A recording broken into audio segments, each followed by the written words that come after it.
প্রায় 2 বছর হয়ে গেছে যুক্তরাষ্ট্রের নিউ জার্সিতে অবস্থান করছেন প্রিয়দর্শিনী মৌসুমী। তবে এবার জানা গেল অভিনয়কে বিদায় জানাতে চাইছেন এক সময়ের অসম্ভব জনপ্রিয় এই চিত্রনায়িকা। খবরটি জানিয়েছেন অভিনেত্রীর স্বামী অভিনেতা ওমর সানি। গণমাধ্যমকে তিনি জানিয়েছেন মৌসুমী এখনই দেশে ফিরছেন না।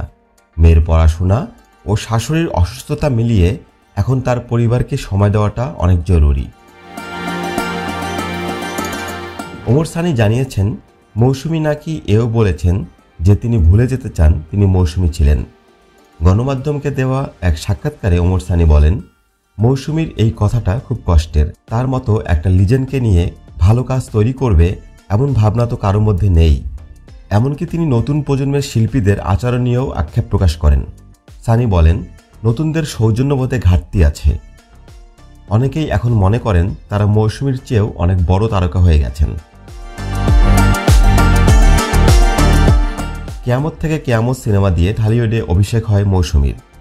এই সিনেমায় তার বিপরীতে ছিলেন প্রয়াত সালমান শাহ।